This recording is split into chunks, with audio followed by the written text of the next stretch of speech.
May I have a motion to open the meeting, please? So moved.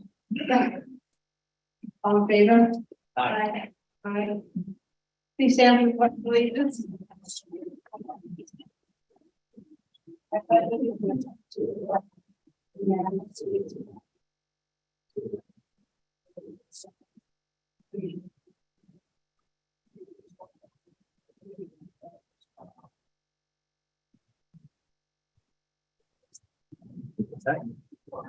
Good evening, ladies and gentlemen. Thank you for being here this evening. At this point, I'm going to turn it over to Superintendent Nichols for his report.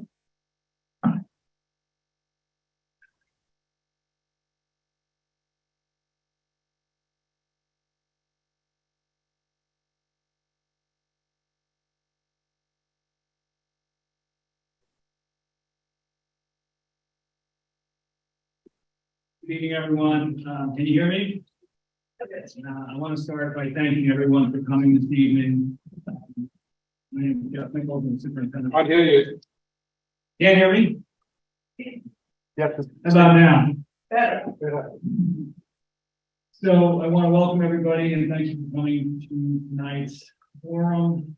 I want to do a few things before we get into the question and answer session. First, I want to talk a little bit about the history, if you will, in terms of how we arrived at today. I'll talk a little bit about the format and lay out how we're going to approach this evening, and then we'll open it up to questions and comments. In terms of the history as it relates to Marsden, and I apologize to those people who may have heard this before, but I don't think everybody has, so I'm going to go through it. The district first reached out to the Community Preservation Fund Program Manager, Lisa Conran, in August of 2021. Basically trying to assess it. Am I right? The board president at the time wrote a letter saying, or inquiring as to whether or not there would be interest on the part of the Community Preservation Fund in partnering with the district to purchase the Marsden properties. The next significant step didn't really occur until the spring, at which time there were a series of discussions involving myself, Alex Friedman, a board member, and Lisa Combrick, the then the program manager of the Community Preservation Fund. Those discussions centered around how the district and the Community Preservation Fund could partner. And in essence, the partnership discussed centered around the fields or the lots being turned into recreational facilities that would be used by the school, and when not in use by the school, they could be used by the community. On April 11th, Lisa Combrick writes me, the superintendent, and says, could you tell me what the intended use would be as it relates to recreational facilities? And I write back on April 11th that the district would be interested in athletic fields. We then, after Lisa Combrick meets with the town board on April 18th, receive a letter basically saying that the town board had authorized an offer of $6 million to be used towards the purchase and in conjunction with monies that the district would supply. Fast forward to September of 2022, the district signed a contract for the 5th lot, not the 4 lots on one side of the street that we were partnering with the Community Preservation Fund to purchase, but the 5th lot on the other side of the street. And our attorneys are working with, at that time, the attorneys for the town of Southampton to hammer out the contract. We were under the impression and were told that there would be a town board meeting and a hearing in October of 2022, and we're under the impression that this would move forward. Beginning in October, it seemed that the goalpost moved several times. And when I say the goalpost moved, it seemed like the town continued to make requests that made it more difficult for the school district to come to terms with that. And those negotiations with the town really went through all the way through February, at which point it became clear that the partnership with the town and the school district was not going to work. And so at that point, the school district, after careful consideration, decided that this was a very special opportunity and that we should put the possible acquisition of the properties out for a vote, which is scheduled for May 16th. So that's the timeline related to how we got to where we are today. There has been a lot of information out there pertaining to how are the properties going to be used. And I think it's important to note that when we were in discussions with the Community Preservation Fund, there was a cost-benefit relationship with the town that I just discussed. We would get to use the athletic fields, and then when they weren't in use, the town would be able to have the community residents use those fields. Once it became clear that we were no longer able to partner with Southampton Town, we were no longer obligated to follow that model. So should the vote be positive and the district acquire these properties, from a process standpoint, this is how we would proceed. There are standing committees in the district, most notably the Educational Facilities Planning Committee. And that committee, their charge is to consistently evaluate the facility needs of the district. So I'll give you a few examples. There have been significant discussions pertaining to expanding the science program in our school and constructing a wet lab. Some neighboring districts have wet labs, and they're a great program addition. So we're currently discussing that with the Educational Facilities Planning Committee, and the architects have been involved. We also have focused on the middle school, high school gymnasium, which is located over there. That is an old facility in need of significant renovations. And there have been discussions about renovating it, and there have been discussions about possibly building a new gymnasium.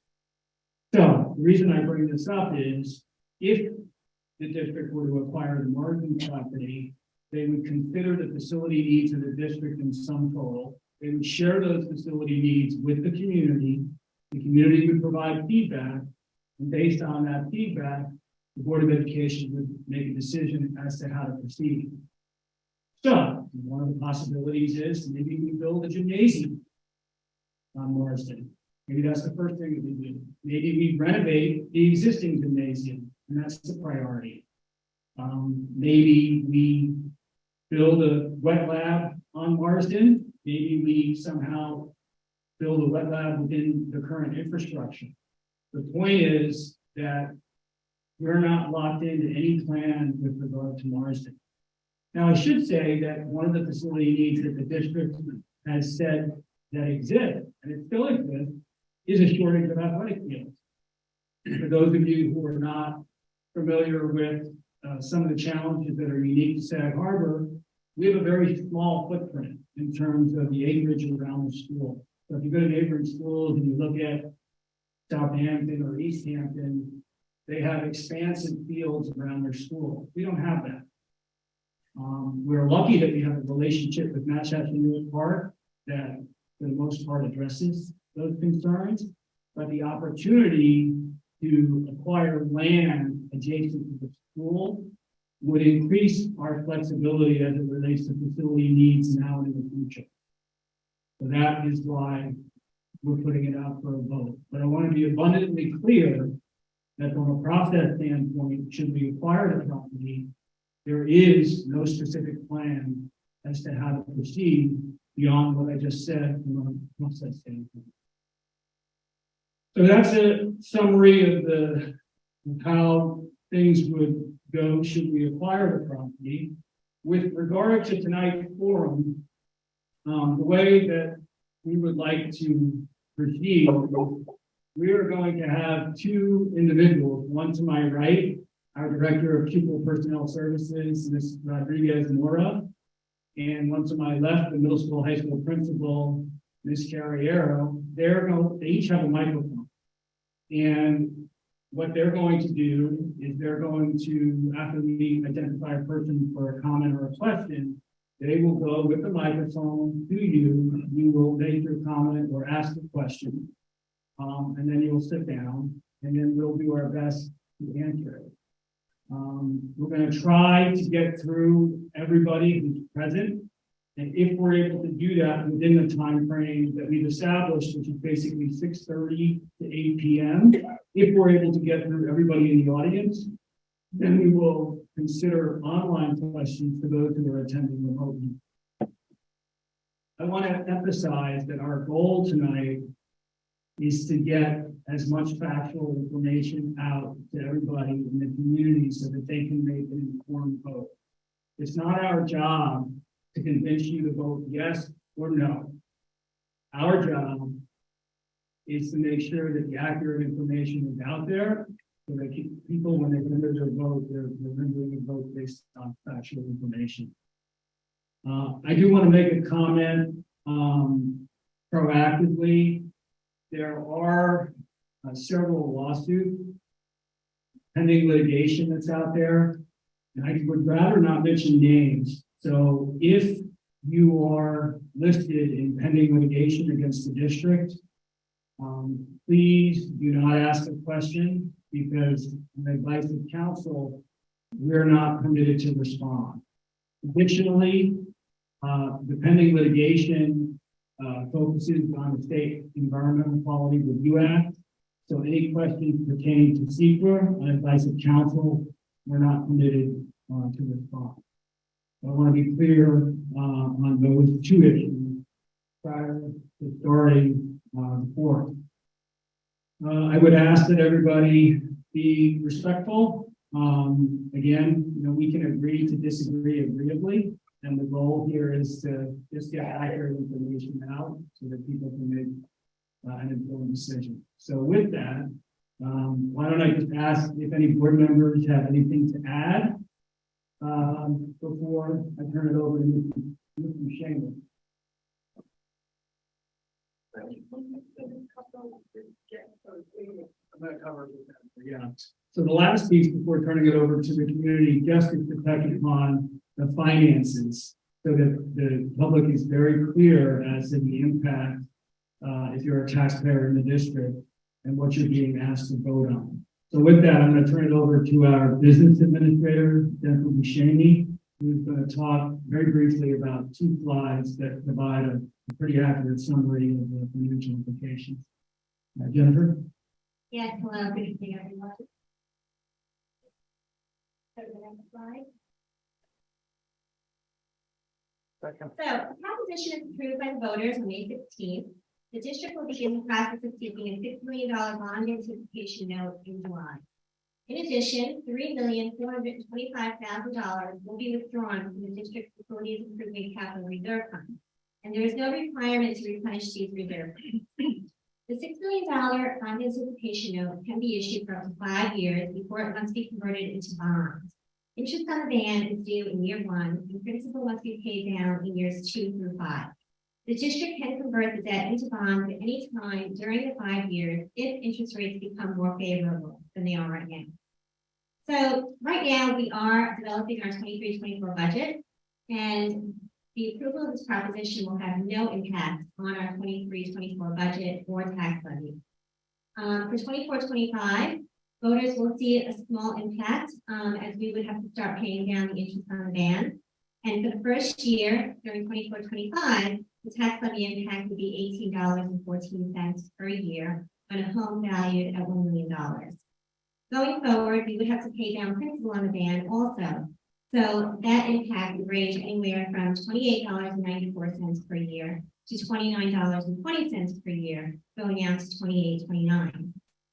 And then once we convert the band to a bond, which we do have flexibility, we could actually convert the band earlier or later. It would have to be converted by the year 2930. And that impact once it's converted based on current interest rates and based on bonding the remaining principal of $5,590,000, that impact would roughly be $41.47 per home valued at $1 million. So if you look at the next slide.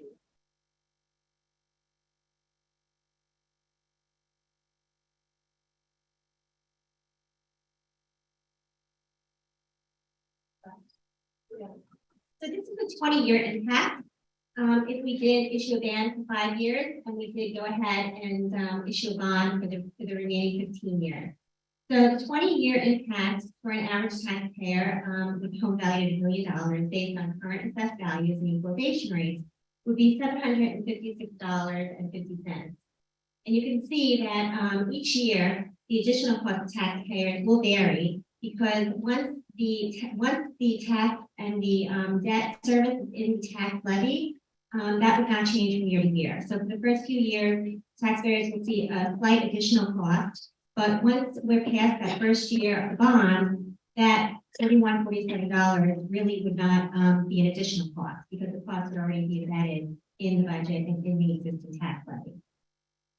So all of the information can be found online along with our budget information for 23-24. If anyone has any questions, they can go ahead and contact me. Thank you, Jennifer.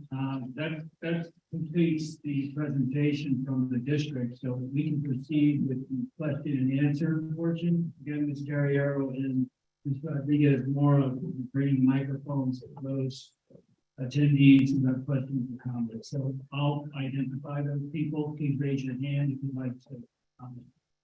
Let's start with Nada Barra. First of all, I've been involved in the school district since 1960s, before most of you were born. A lot of people that look from that. My children were at the school in that time frame, and I've been involved somewhat ever since. A couple of things that Jeff just said, making me change what I was thinking of. But I want to point out that we purchased just a few years ago the Learning Center. And at that time, we were told there was a kitchen and we would be serving food to our elementary school hot lunches. And I want to remind the board and everyone here and the facilities committee that this is an essential need. We're one of the only schools that doesn't have hot lunches for our children, and there are children in our district who have definitely needs of this. I realize we're dealing with a large sum of money here. And I see a little bit the cart before the horse.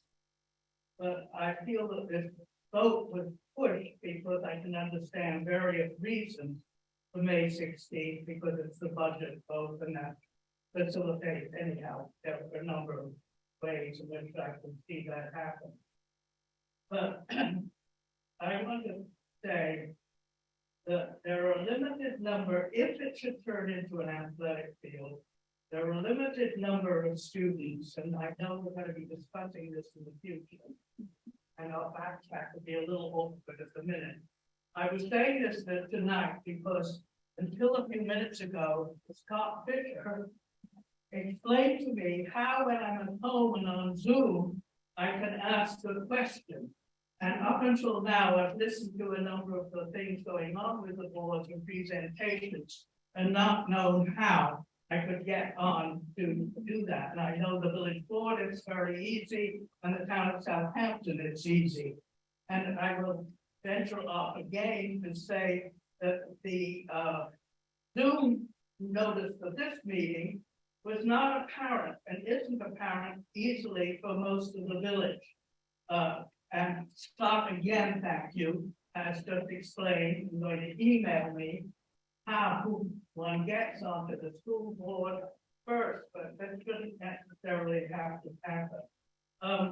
Not a longtime friend of yours, so I forgot to mention that we have a 2-minute time limit. Oh, and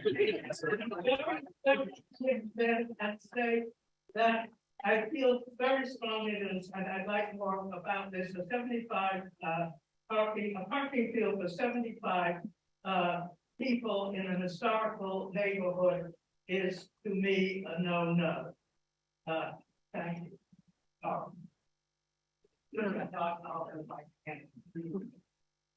I think I'll address two parts of what you said. Thank you, Naj. First, with regard to the lunches, we do have hot lunches for students in grades 6 through 12, and we have had them.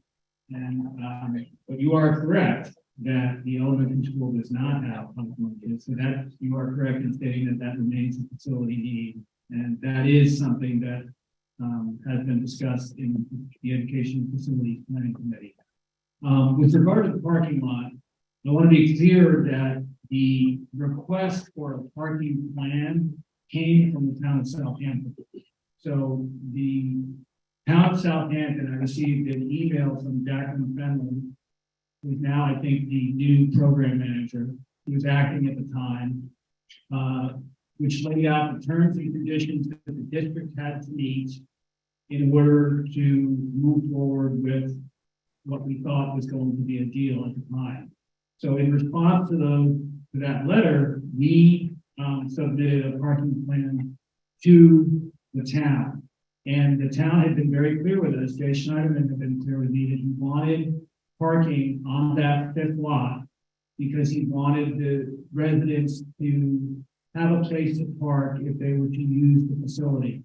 Now, I was very clear that we don't know what we're going to do with the 5 lots at this point. But let's say hypothetically that down the road, the district, the community does decide that they want an athletic field, or let's just decide they want that 5th lot to be parking. I would not recommend a 72 lot parking lot that abuts 5 feet from the neighbor's property. I don't think that's a neighborhood thing to do. And I think you could come out with a much smaller plan with buffers that would really mitigate the impact to the immediate neighbors. I want to publicly say that.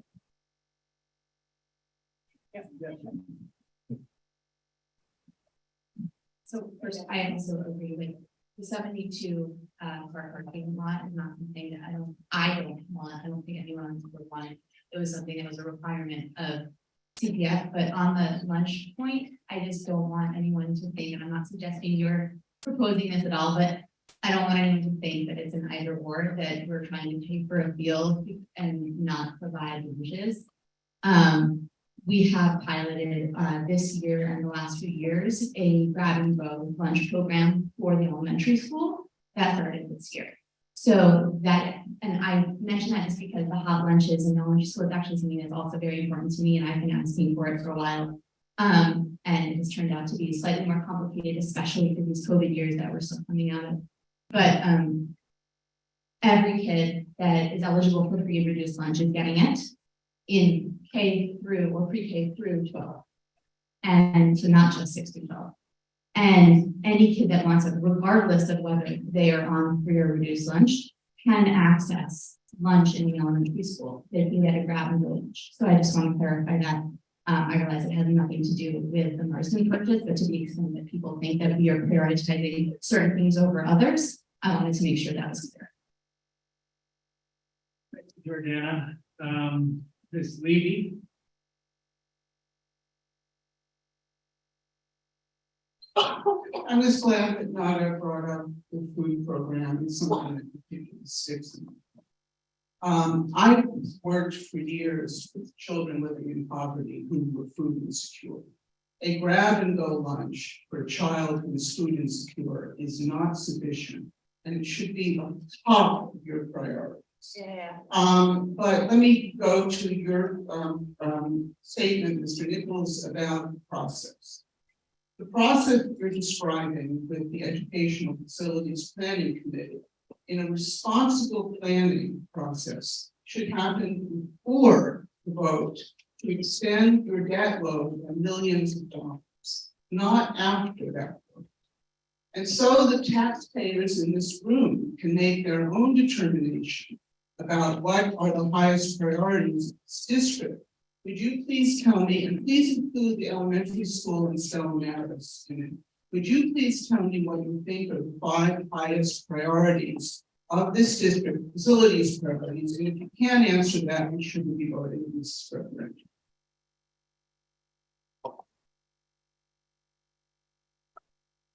I think that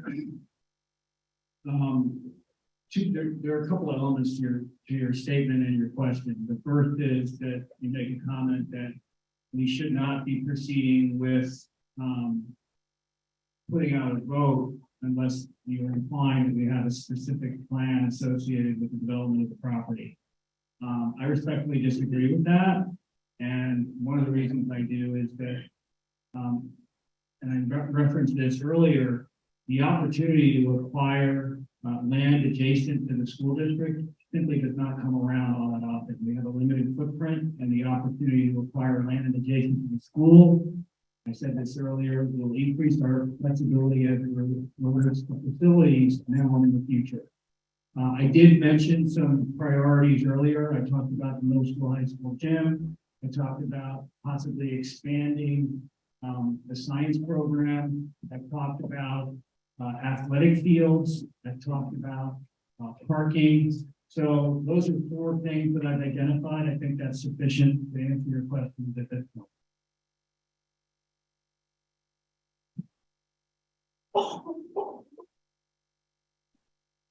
And I would just build on that whatever happens to the lots that they're acquired is going to be decided by the community. And it will be voted on by the community, and the community will decide what it wants there. If the district puts something up, it's not going to get voted. And so it's a once in a lifetime opportunity to acquire property across the street from the school that most likely will never come up again. And I understand if you live across the street and you don't want this across the street, but the school has been here since 1908. And if you didn't like our kids, maybe this wasn't the right neighborhood.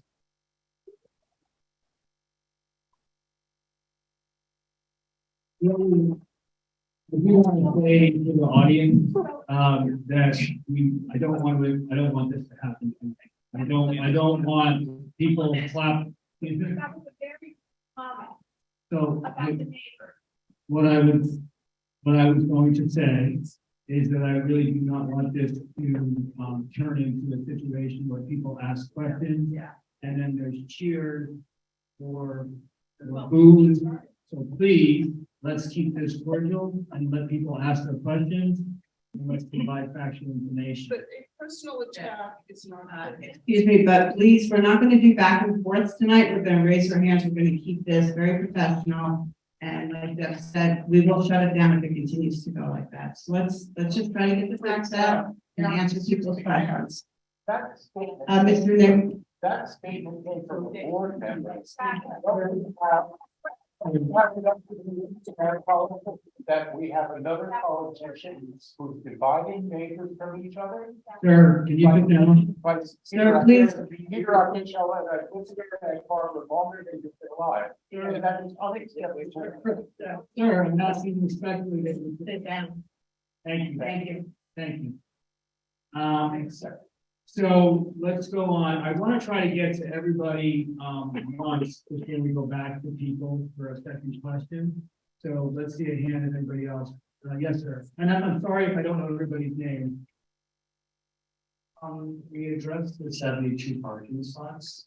And we keep seeing signs with the number 16 million. Is anyone in the audience going to answer what that? The question only to us, but we don't know what 16. Yeah, I can, right now, what is going to be voted on May 16th is the acquisition of the property. And the acquisition of the property is comprised of 2 numbers. 3,425,000 held in reserve funds and $6 million that would be bonded for a total price of $9,425,000. When I hear numbers like 16 million, I think what people are doing, and this is an opinion, is they're adding what they think are the development costs related to what was initially produced.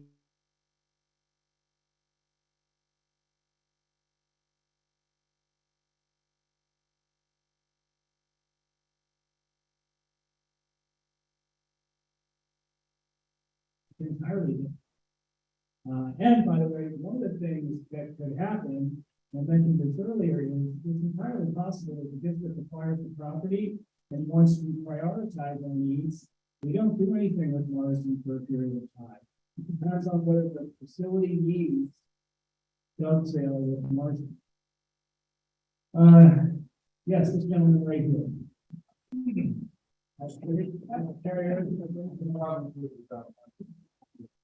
Thank you. My name is Steve Williams. I'm the head of the Address Property Owners Association. We've been here 75. I was 3 weeks old, so I've been here a long time. Two-part question. You've referred only to Southampton, they control the sea, that's engaged here because the property lines on Vision Street. You never mentioned the other half of the village, which is East Hampton, which is where me and our sisters associated. And so learned last summer we didn't have access to Long Beach like we thought we did. So I'd like a clarification on whether the entire village is included in the plan.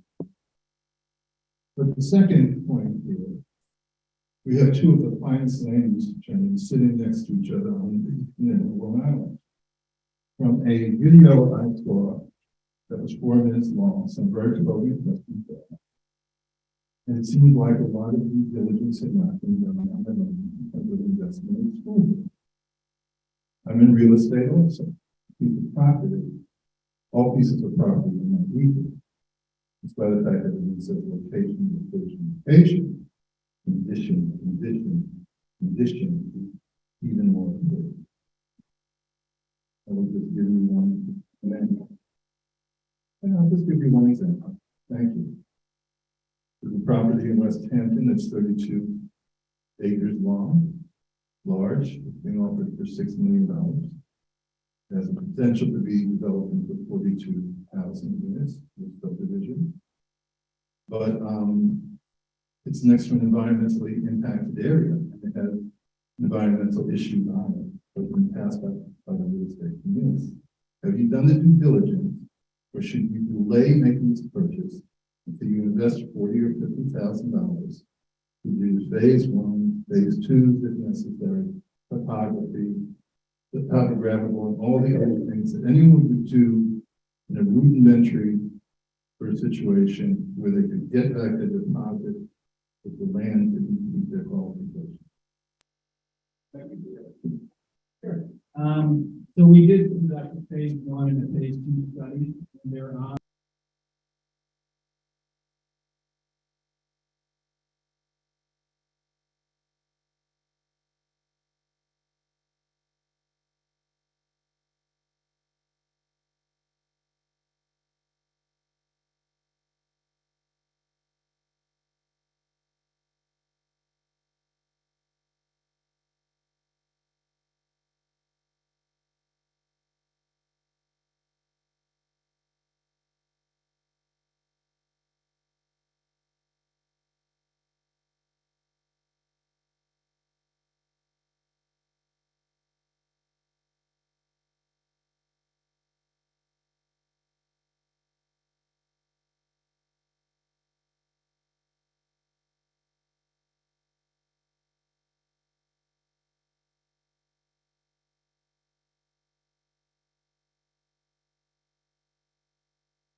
Can you answer my first question? Yeah, you had a question about. Yes, okay. Oh, yeah. So. Make sure that you're. The comments are for everybody in the school district. Mr. Nichols specifically was referencing Southampton Town, because the properties were located in the jurisdiction of Southampton Town, where CPF funds would be available, if at all. So it wasn't intended to exclude anybody, it's for everybody in there. And I do know that last year or the year before during COVID, rules of the town of Southampton that changed with respect to Long Beach, and that came from the current administration in Southampton. I can tell you that people reach out to me. It used to be that anywhere in the village of Sag Harbor, you were beach rights or beach parking passes for both East Hampton or Southampton, and that changed during COVID with the town part. So we can't do anything with that, but we'll help in that. With respect to the development, I think everybody's comments, not just this evening, but throughout this process, are based, in my opinion, as if development was going to take place in a vacuum. If you had a property that was going to be available forever, if you had unlimited time to make decisions. There was a phase one and phase two done here. We had a private seller. Options have to be weighed. There's no environmental issues. There's no cleanup issues. It's adjacent to the school, which was built in 1908 on a tight footprint. Land doesn't come up available for that. So to the extent that all the boxes have been checked, in my opinion, yes, they have. We have a ready, willing, and able seller. That seller's not going to be there forever. We have facility needs that are going to have to be addressed at different times, whether it's current needs or future needs. This allows for the next 100 years of the school, in my opinion, as to expansion or district needs.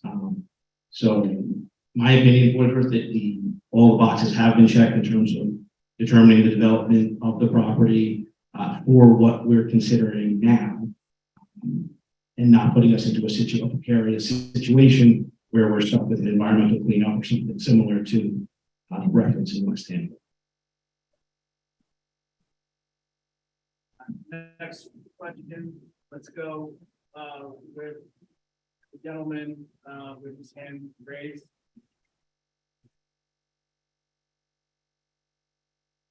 Thank you, Douglas McVie, a resident of Sag Harbor for about 30 years.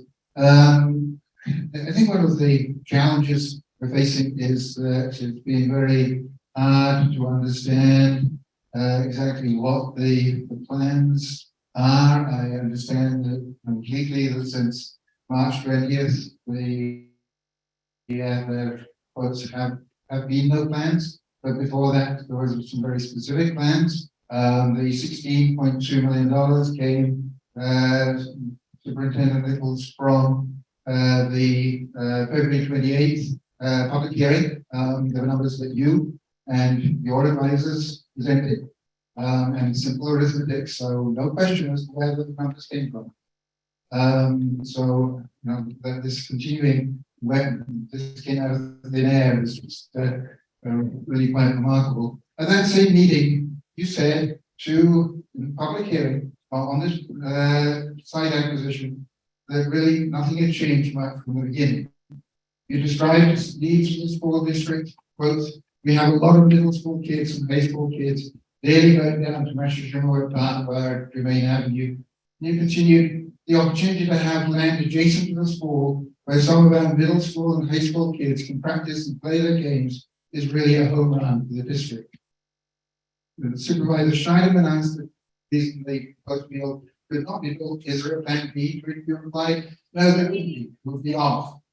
The follow-on public meeting on March 14th, a lot of people here present made very passionate pleas for the need to avoid walking to Mesh Park. Now you've backed off and you said there is no plan. After you spent so much time arguing for the plan, and you spent a lot of time and taxpayer money on developing those plans, how can we now believe there is no plan with a back to a completely open-ended review of opportunities? Thank you. Thank you, Mr. Newby. As I said earlier, our communication up until the board meetings you referenced was directed towards a collaboration with the town where the district was going to get $6 million. And I talked about the origins of the concept going back to really the spring of 2022. So our focus, and you are correct, was on recreational facilities in our discussions with the town, specifically athletic fields, because that was a condition that was discussed with the town in order to get the partnership to move forward. When that did not come to fruition, we were no longer bound by those discussions and the framework that we were operating within for the better part of a year, over a year. So as I said in the beginning, now that we're not partnering with the town, we are free to consider alternate uses of the Marsden properties, which is what we intend to do. And it is unfortunate, you are correct that we had to spend some taxpayer dollars as it related to the design process in order to comply with the requests that came from Southampton Town. But again, we were operating under the assumption that we were going to be able to move forward with them. And unfortunately, we weren't. So that's where we're at. I just want to add that the $16.9 million is actually not accurate. On May 16th, the voters will be voting for a $6 million bond and a transfer from fund balance. It is not totaling 16.9, so that is not correct. So I just want to make that known that it is not for 16 million. It is $6 million and a transfer for 8 million out of our debt service. So not 16 million.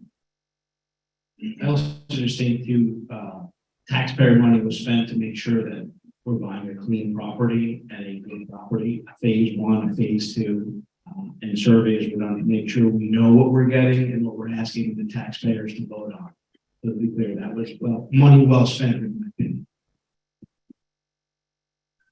So would you like to ask a question? Yes.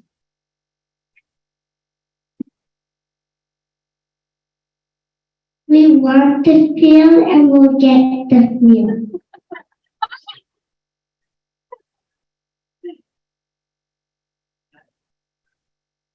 Yes, Ms. Times.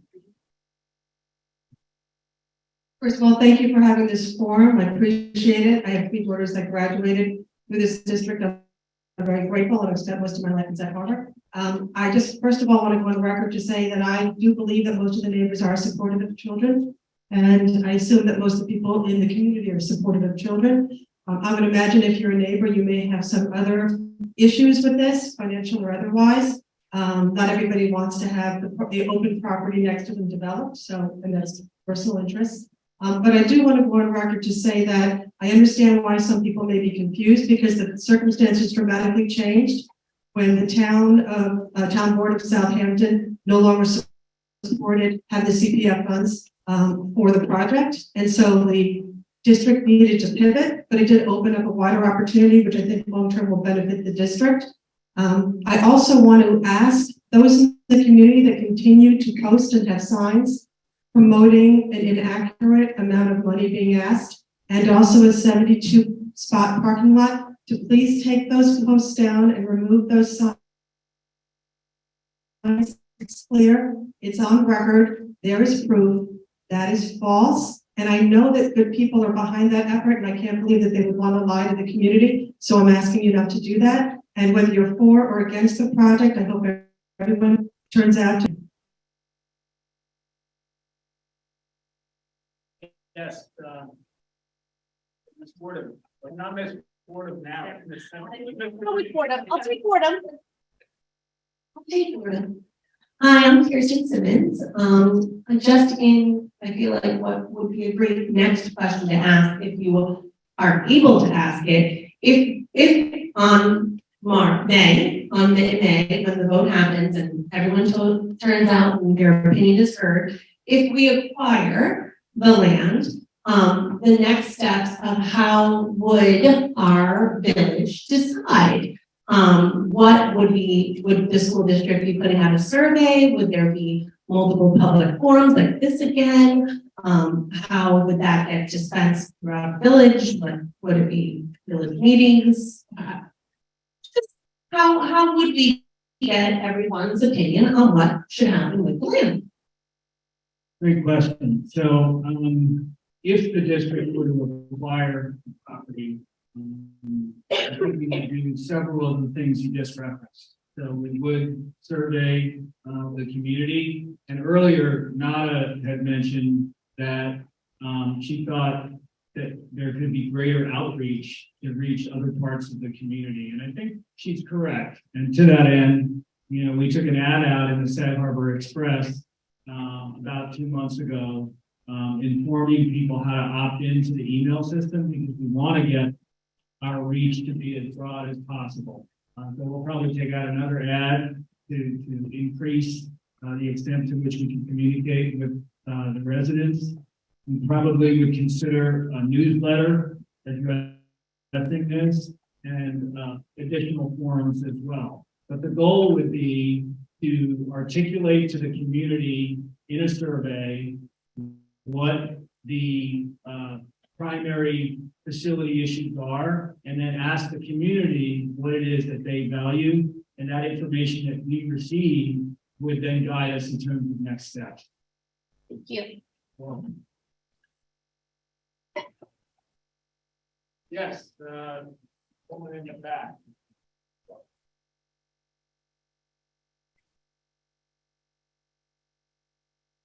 Hello, my name is Caroline Fell. I'm fortunate to live next to the school and fortunate to live in Sag Harbor with amazing Pearson graduates. I came to this community because of Pearson graduate Jimmy Smythe, the Wednesday night races, and sailed on a primarily Pearson graduate school.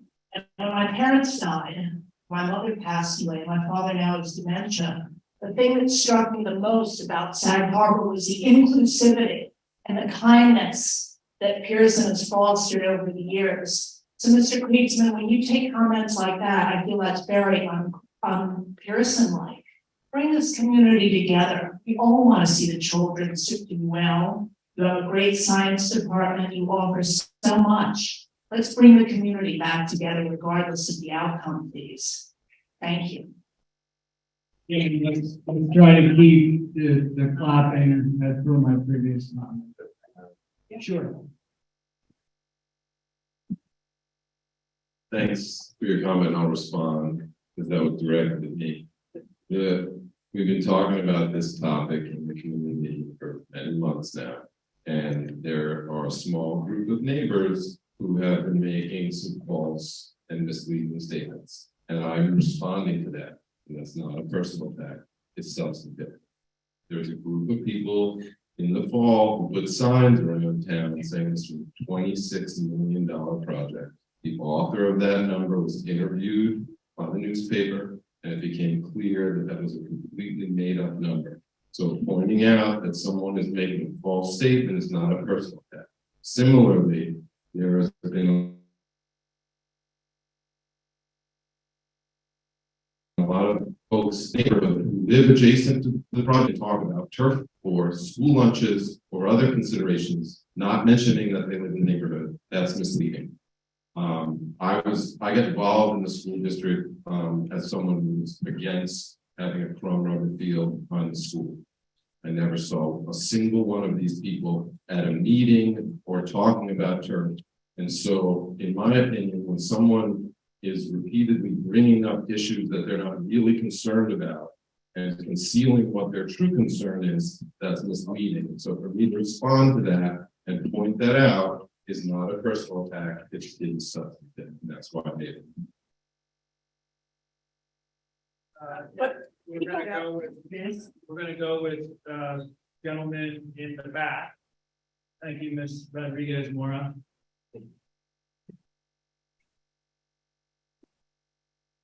Hi, how are you? Sorry, I was a little bit late, so if I go over anything that we already talked about, I apologize. I was coming from Coach's pitch. I'm recently new to the community. I have 2 kids in the school, and I have 1 future student. I see similarities to this to the opportunity to buy Stella Maris. From what I understand, they offer a lot of opportunities to offer a lot more to the school community. Can you talk a little bit about how there's similarities on the opportunities that this purchase has Stella Maris offered, and if you see it as having as big of upside as I've seen from the Stella Maris purchase. Thank you. So I think the best way to answer that question is, I was at the Noyak Civic Council last night, is to go back to as far as when I started in Sag Harbor and some of the commitments that the community has made to the school and the tangible impact that it's had. So I came to Sag Harbor, I taught in New York City for a couple of years. I came to Sag Harbor in 1996. And when I came to Sag Harbor, Pearson High School was basically a rectangular building with an auditorium off the back. We did not have a lunchroom. We did not have a library. We did not have science labs. Our auditorium that you're sitting in was in disrepair. The community, through a process that was pretty inclusive, went out and basically came up with a plan to bring the school into the 21st century. So in 2001, the school district increased by about 50% in size. And the priorities at that time were building a science lab. We now have 7 science classrooms with running water and burners and appropriate safety. That commitment resulted in the science department producing 4 Intel semifinalists and 1 semifinalist during my tenure as principal, one of only 22 schools in the United States to earn that honor. We now have a library. We now have a lunchroom. We have art rooms. So I think that was a significant change in the history of the district. Another change was the addition of a middle school gymnasium, which expanded the opportunities for our children. And all along, there has also been a community commitment to expanding the personnel who work with our students. And in combination, that's had a significant impact on the quality of the education, as evidenced by the fact that last year, the Sag Harbor School District collected $2 million in tuition. That is $2 million that people spend who don't reside in district, who pay to come to our district. So getting back to your question, I think that acquiring land adjacent to the school will, as I said before, provide the most flexibility for the school district now and in the future as it relates to facility needs. So if we decide that the next thing that's going to strengthen our science program is a wet lab, and Marsden is a place where we can do it, then that's great. If we decide that our middle school, high school gymnasium, to renovate it is just not feasible and otherwise use the funds and we have to put a gymnasium on Marsden, great.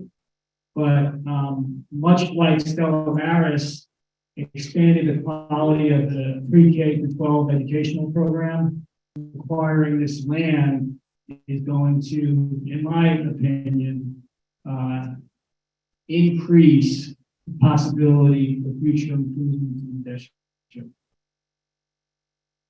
Yes, Ms. Toy.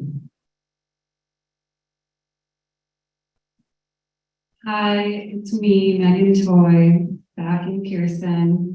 The auditorium looks beautiful. I haven't been in here since it was the old auditorium. I appreciate Mr. Nichols bringing up neighborliness. I am a direct neighbor of the school, and I really appreciate the consideration. So I have a few questions. How much money remains in the capital reserve fund? And how many capital reserve funds do you have on different subjects? So I wonder if names in those funds. Then the partnership with the CPF dissolved because the Board of Education did not provide sufficient information to allow the CPF to move forward. Why does the Board of Education think that it's appropriate to move forward with this acquisition without providing sufficient information to taxpayers? The phase 1 and phase 2 environmental assessment is sufficient for acquisition, but not development. One of your reasons for acquiring Marsden properties is because Jermaine Avenue is too dangerous for students to safely walk down to the park. Since there are no plans for Marsden development at this current moment, and I'm sure it would take some time, what are your plans for making the route to Mash Park safer? And what will that plan cost? And if you don't have a plan already, then it seems like you're putting this property acquisition above the safety of our students. Thank you, Ms. Toy. I'll do my best to answer what I see as 3 questions. So, I'll just let you know at this point, myself and Can't hear you. and trustee Cornish of Waltham, we're looking at a partnership between the village and the school district on how to make that path safer for our children. So we are looking at that right now. And then we'll come up with a solution that we initially shared between the school and the town to make that route safer. Not just the students, but for everyone. And thank you, Mr. Reed. The first part of your question, Ms. Toy, pertained to the capital reserve fund. And I think there were 2 questions associated with that. One was how much money is left. And I think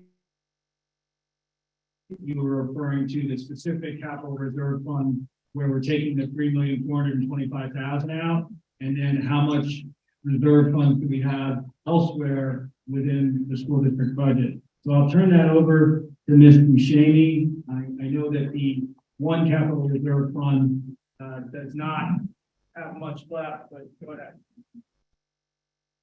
Hello.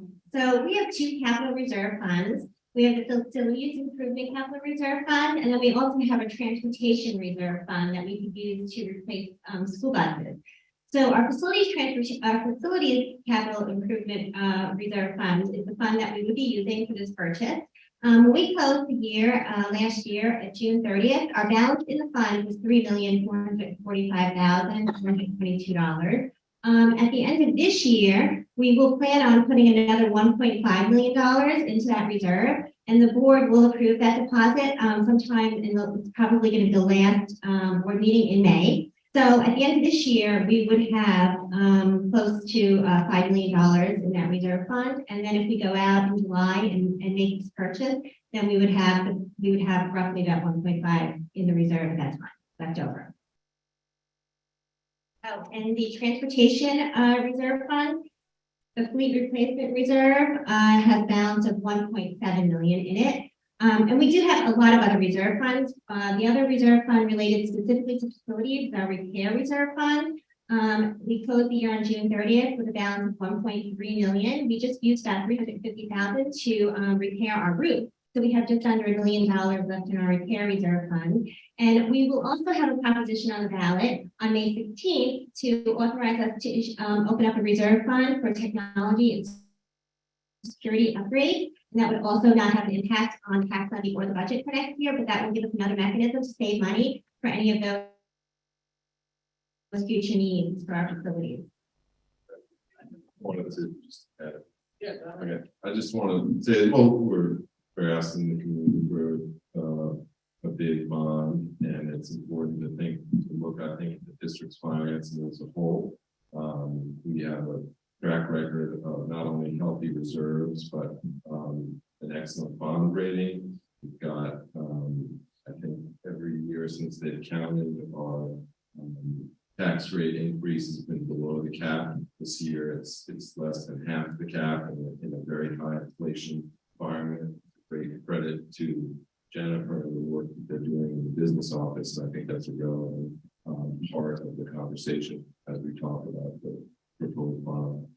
And I would just, there was one question in the middle that wasn't answered, which was a question about why we think it's okay to go forward with a vote based on the fact that CPF didn't feel like we provided enough information. I wouldn't characterize it that way, but regardless, I would just say that, like, as you exactly put it, right, that we did do a phase 1 and 2 that was, just like you said, adequate for acquisition. And that's what we're trying to do, is acquire. And so in order to do any other analysis for development, we would need to know what we're developing and what we're doing. And so that is one of the things we're trying to clarify. So thanks for giving us that opportunity to clarify it. We're just trying to acquire the land and then have a forum process in order to figure out what we want to do with it based on fairness. Then to further answer the third question that you asked about what is the school doing further, because I know Ron wears a few hats, so he was answering in a different capacity. But what is the school doing to make the route action in little acts of kindness by people? So my daughter's on the softball team, on the middle school softball team. So one of the coaches is volunteering to say, hey, girls, put all of your really heavy softball gear in my car and I'll drive it over. And then the girls are all walking over together. So that if there's, there's little girls across, and I can only speak to a few teams because I only hit certain ages, so I don't know what the older kids are doing. But a lot of those moms are just carpooling and they're coming and picking up their kids. So that's just creating additional traffic issues, right? Because we have that problem too. So there are things being done in order to minimize that impact. And I say that both because things are being done and it is a real issue. So just to add to that, the school board is putting forth this vote in May because the restrictions that were coming from the town became too onerous and our interests then became divergent. The town and CPF to move forward was moving toward a passive park, which doesn't serve the school's interest.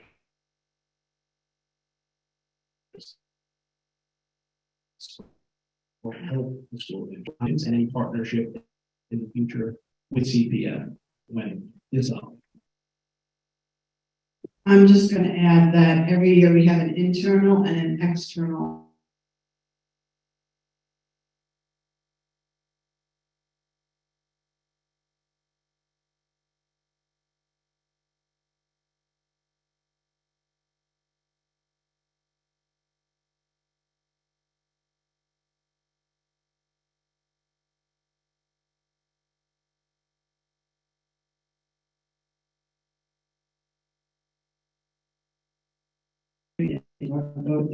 That wasn't a question. Asked, Ms. Toy community.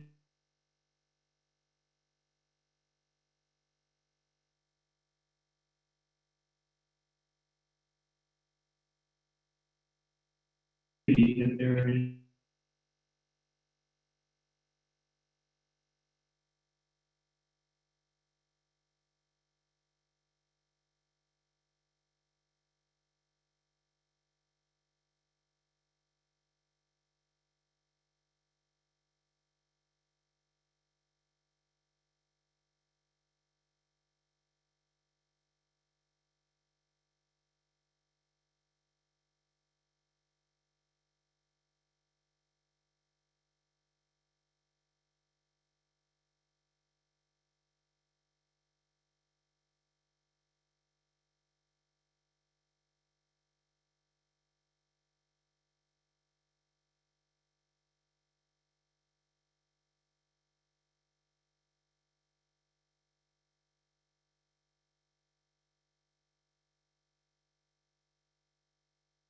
Acquire his property. What is your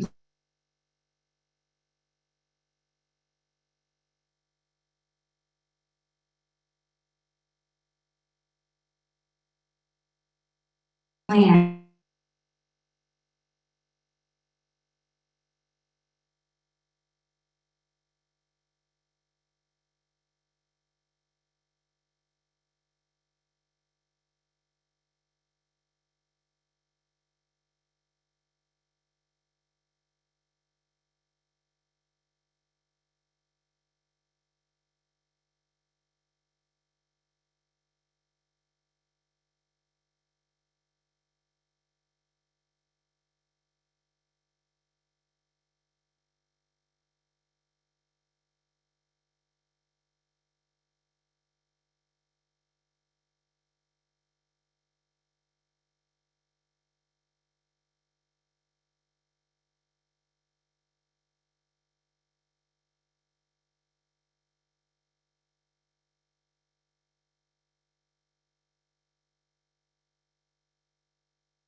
excited about the prospect of them coming to an agreement. I can't categorically say it's going to happen, but if it does, that renovation would include a full-size track. It would include refurbishment of the existing ball fields. All the backstops would be replaced, the dugouts. So would it be the best situation for our children? No, but that's the plan that's in place. And I hope that the CPF and the park board can come to an agreement, because I think it would benefit the Sag Harbor community. I see some hands of people that have already asked questions. So just to be clear, I'm going to try to get to everyone who has not asked a question before I go for a second round. So to the lady right here, that's the best description I can. Alice. I also go by lady, thank you. I want to say thank you so much for doing this. There's been a lot of misinformation in the community, so this is so helpful to hear from you guys who know exactly what's going on, what's going to happen. I have a question that you may not have an answer to, but I understand that there's been some legislation proposed in the village of Sag Harbor that could affect this lot. It seems like it's not going anywhere at the moment, but I'm wondering if you've had any conversations with the village government about their position on how they would view development of this lot. Do they think that they have, the right to ARB approval? Do they think you need site plan approval? Has any of this been discussed with the village? Have they given you assurances, as I think is appropriate, that they do not have review authority? And that's pretty much it. So I can answer part of that, this part of the question with authority, and part of the question perhaps without authority, but I think authority. So the first part is that I have had discussion with a village trustee several times regarding the desire of the district to work collaboratively with the village as it relates to environmental concerns, and specifically the stormwater management plan. So I spoke actually yesterday to a village trustee, and the hope is that we may actually engage with the engineers who the village is currently working with, because they've already done a ton of work in the village related to stormwater management. So those discussions are ongoing, and I hope that the collaboration is productive and helps everybody, and then it comes to a well thought out plan. Our council, our attorneys have told us, as per New York State education law, that we are not required to go before the planning board should it be decided that the community wants to build an athletic field. We've also been advised by council that should there be a building there, a science wing, or an expansion of a science wing or a gymnasium, we're not required to go before the ARB. Having said that, I would venture to say to the board that it behooves us to certainly consider an advisory opinion and to collaborate with them to the extent that we can, because we all reside in the village, and if we can do something that works for everyone and has everyone's input, I think that's the best outcome. I'm going to try to keep going this way. So in the back there, right,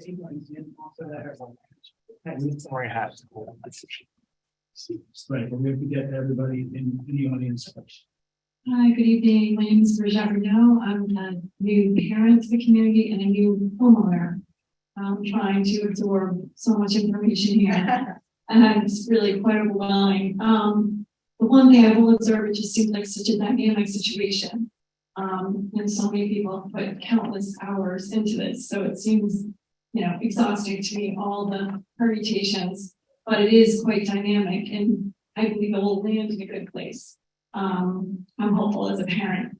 As a property owner, I just am wondering, and it's maybe a technical analysis, regarding the board and the school district's performance in terms of projections and actual costs. So I know the 1.88%, I'm quite impressed, that's very low from my perspective on the projected tax increase compared to what it could be. And one of the board members mentioned that that's the lowest on Long Island. I think that's very significant. And I know there was an acquisition of the building across from the church for the learning center. That was a big capital output. Did the school perform well financially with that acquisition? And I'm not sure we can answer that now. And number two, just in terms of the projections of this potential acquisition, it seems to be a pretty modest financial hit to homeowners. And maybe one analysis would be square footage per child or something. So if the Marsden property represents an extra, X square footage, how will that play out in terms of comparing to other schools? So I know I'm throwing out a couple of things here and we don't have the numbers available, but it's just an angle to think about performance financially of the board and the school district in handling acquisitions in the past. So I can try to address some of those questions. For over 20 years, I was the principal of a middle school, high school. So I wasn't the superintendent, but I sat through renovations that I had, that I referenced earlier this evening. And I think for the most part, many of the renovations at Pearson went very well in terms of the finances. The Stella Maris renovation, with what we originally, the district, originally contracted to do, we came in very close to the budgeted numbers. However, the scope of that project increased as we went along, so the ultimate expenditure was more than what was budgeted. I think that's as accurate as I can be. With regard to the square footage piece and referencing other districts, the most accurate answer I can give is what I had said earlier, which is that when you look at the Sag Harbor School District and its location in a village hamlet, we simply don't have the land or the square footage that you will see in many neighboring districts. Usually when you go to a district, you'll find expansive athletic fields around the perimeter of the campus. And we don't have that. We have one athletic field in the back of the school. And as I said earlier, we're lucky that we have access to Massachusetts Park, because without that, we'd really be up against it. Yes, the gentleman with the hat. I figured I was wearing a hat. I was like, it's like in the school, I'm wearing a hat. I'm Michael Sissons. I'm a new resident. I have not been here for 30 years. Some of you have probably lived here for longer than alive, but not by much anymore. I feel like I'm crossing that threshold where people can't say that. Like many new residents, been trying to make sense of this. So you'll walk by the facilities, see bamboo growing in the woods, walk by, signs around no parking, to see storings of cars parked along the side of the road. We've also really been benefited from the investments this board has made before. Our daughters came to town. The new learning facility was amazing. My position in this is definitely positive, because I believe anything that we can do to improve the facilities in this community is worth it. I don't care whether it's a field, I don't care whether it's a gym, I don't care whether it's a science center, I don't care whether you tear this down and build something else. It doesn't matter. We are having to drive too far to go to do almost anything. It's 30, 40 minutes to dance class. It's 20, 30 minutes to a game. And I realize people have done this for years, but we've also been losing people for years because of it. So I think we have an opportunity here to continue the momentum that we formed with the Learning Center, with the improvements of facilities, and hopefully the improvements of Nash Parks. I went there, and it all needs to be updated. My question comes down to, I understand the legal aspect of the village, but has the town of Sag Harbor Village, do they have any position or helpfulness on this? I have noticed online there's a member of the ARB who is publicly commenting, who is publicly providing environmental advice, who is publicly providing legal advice. who is providing a wide number of comments, facts, and figures. Is that representative of the village opinion? Or what is the official position of the village? Because as a new resident, seeing representatives of the village posting information and legal advice online, it's very concerning. And question. I will speak, I risk being redundant. My communications with the village have centered around a discussion with one trustee and a meeting with the mayor, the current mayor, going back about 10 months ago, at which time he told me that he really didn't want to get involved in the minutia of how the district was going to proceed. But there are other people who may on the board have more information, but I haven't had communication with beyond what I've already talked. Well, I do. Sir, I gotta try to I'm get. chairman of the ARP. But you can just address, I have the right to respond. Actually, sir, you really Get a don't. response to me. Okay. Respectfully.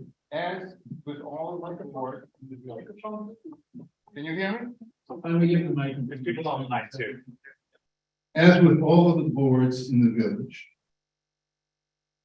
the participants there are volunteers, unpaid volunteers, who on the average spend 20 hours a month executing their duties to represent the town, the village, to be correct. The superintendent just told you that the ARB has no jurisdiction on what the board wants to do. This is what education wants to do.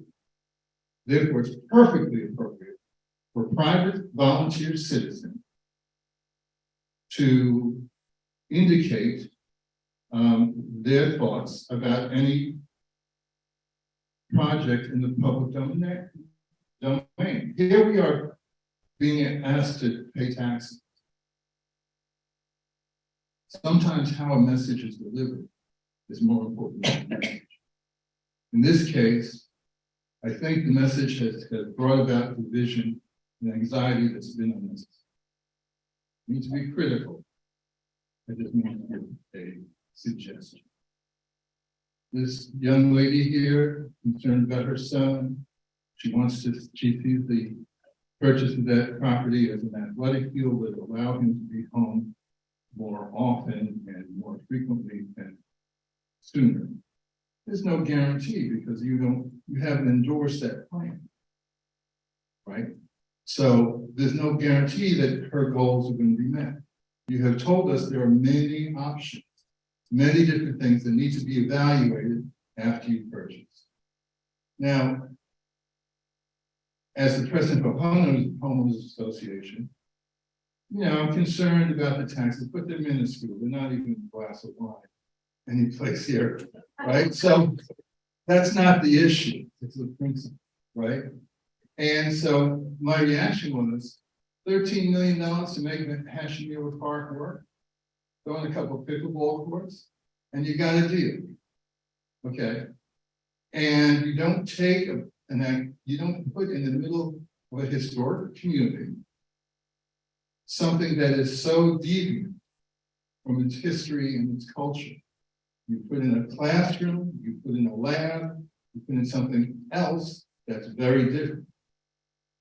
We have very bad parking, very bad traffic. This is a bypass for downtown, as we all know. And you're going to exacerbate the situation. But some of the other uses you suggested are really more easy to integrate into this fabric, into this community's fabric, the traffic fabric, et cetera. I personally, this is personal, none of my titles, would be happy to pay more taxes to renovate Mahashim Park if we can reach that deal, because I think it's to the side of town, and I think it'd be of benefit to the community. Thank you. Thank you. I think the gentleman. Go ahead. So, I mean, I'd start off by saying I'm a huge fan of the ALB. being in front of you personally a couple of times. I know there's a couple of members here. So honestly, you keep the village looking beautiful, you keep it in keeping. It's very much one of the reasons my family moved here, and I think it's a wonderful place. Just in response to the comment that came up earlier, I think what it was raised for was not on the basis of what was going on in Marsden. It was raised because of the comments made online that houses would never be built on Marsden if this vote failed, because the ARB had already turned it down. So I'm certainly no expert on the ARB, but from my understanding, you do a wonderful job of, pulling houses back, keeping them in keeping with neighborhoods, but you don't stop them getting built. So I think the comment that came up was in response to some information online. It was just that there's a position in City Hall. Is there a position in City Hall? Because it is confusing when you don't, like, if you're a new person, you don't understand that. So, is there what I think I'm sorry to interrupt, but I think we deviated from the format, which was that we really wanted to hear from everybody once before we heard from people twice. And I say that respectfully because many people have important positions in the community. So with that, I'm gonna go to the gentleman with the hat in the back. Thank you. My name is Sean Sachs. I am a Sag Harbor resident. I have two daughters, one that is in the elementary school and one that will be soon. And I also like wearing my hat. I think the civility piece, hopefully this has been, I think, a really good set. Right? Not perfect, but these things are often imperfect. And so hopefully, whichever side of this argument you're on, we continue to conduct ourselves with civility and respect for one another. When someone doesn't, as we teach our kids, walk away. If someone tears down all the signs you put up all over town in a way that was appropriate, it's obviously a frustrating thing, but we continue on and fight for what we believe on either side. There's people in this room who I've known for a very long time who are on different sides of the issue. One of my old campers 100 years ago in the back. So I think it's important that we remember that. I'd love to work with the groups that talked about hot lunches at the school. I think that's something that we all can come together on. And that's what we should be focused on how we come out of this with a more engaged, productive town. Just to be clear, the town of Southampton didn't pull out of this because of things that weren't filed. Okay, that was politics. So let's be intellectually honest here. That was. So thank you. That was a political thing. I think most people know that. And I think the point on saving Sag Harbor, I also appreciate what's been done to protect the buildings and the history of this town. I'm also a new resident, and I want to spend the rest of my life here. But Save Sag Harbor also includes making sure that the facilities and the schools continue to keep our kids here, right? That is, people keep talking about how the numbers have gone down or have stayed flat in the school. There's a reason for that. Many people have left because of a lack of investment. So I think we need to continue to invest in our schools. And this is just one thing, and I'm obviously. Thank you. So the time is now 7:56. So I'd like to take 3 more comments. So I'll go to Mr. Pagano, who's raised his hand. Thank you. Yeah, I want to play back because we talked about the open community forum. So I just want to take one small example that was brought up here tonight, the 72 space parking lot, right? So evidently that wasn't school board idea, right? That was the town idea, and I'll take that, right? Which you said that. And then there was December 21st, there was a community forum on what to do with, at that time, the development of the athletic fields. And your engineering firm talked about parking and the different types of parking services. Then you went to the town board's superintendent Nichols And when asked what type of service it would be, after the open community forum, you said asphalt. And that's my concern. My concern is the school is overextended on these one-off projects. Out of respect for NADA, Stella Maris was bought for the same price range, $10.2 million. Yes, you are over budget. It's over budget by 20%. This is a comparable purchase. You could be over budget by 20%. You have development costs. You could be over budget by 20%. You could have to develop MASH Park. You could be over budget by 20%. What assurances do we have that you'll be within budget?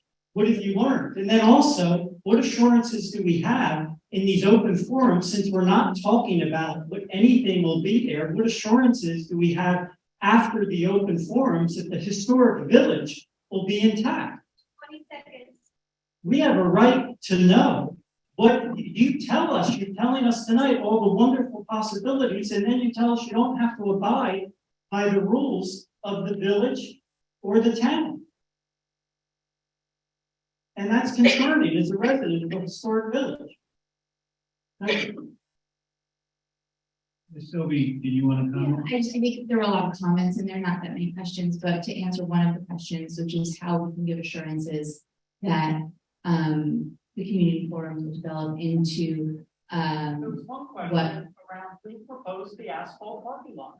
that was. I wasn't going to answer that one. That one, I'm sure. I don't particularly remember that one, but whoever does, I'm sure can speak up. I was going to address the fact that the way community forums would then translate into what will end up being put there is that any additional bond that needs to happen will have another vote, right? So the community will get to vote again formally, not just surveys, not just community forums, but there will be, if a field is going to go there, there will be another vote. If a wet lab's going to be there, there's going to be another vote. So, right now we're talking just about acquisition to acquire this property before it's too late, but everyone's going to have a bite at the apple as to what they think should go there next if the vote on these 16 we get. And then after deliberating on what all of those possibilities could be, there has to be another bond vote, right? It's required. It's not even something that we want to do because we think it's right. It's also required. Thank you. Okay, one more question. Right here. Yes, it's right here.